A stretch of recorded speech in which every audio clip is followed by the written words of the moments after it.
pode revelar o amigo secreto, hein? Lá em casa o Natal é animado.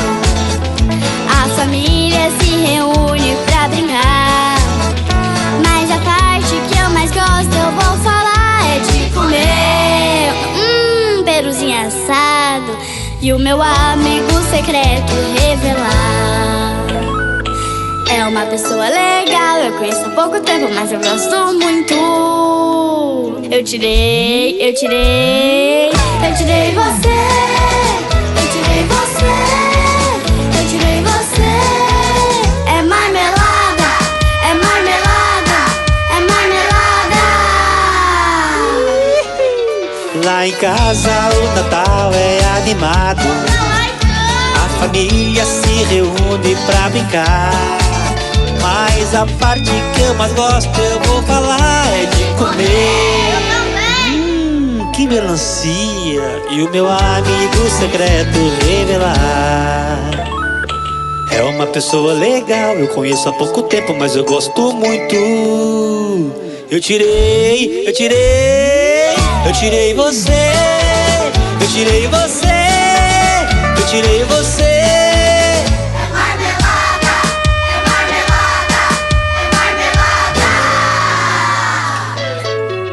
Lá em casa o Natal é animado. Na minha é mais. A família se reúne pra brincar. Mas a parte que eu mais gosto Já eu sei. vou falar é de comer. Panetone gostoso. Quero um pedaço. E o meu amigo secreto revelar. É uma pessoa legal, eu conheço há pouco tempo, mas eu gosto muito. Já sei. Eu tirei você, eu tirei você, eu tirei você. É marmelada, é marmelada, é marmelada.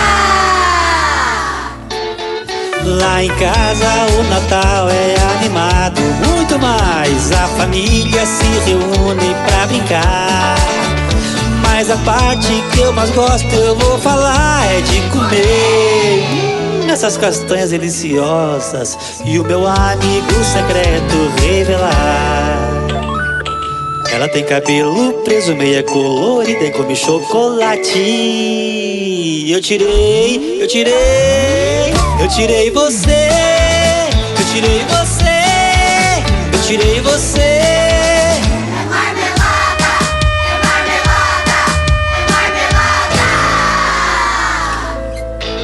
Lá em casa o Natal é animado. Ah, é? A família se reúne pra brincar. Mas a parte que eu mais gosto eu vou falar é de comer. A minha também.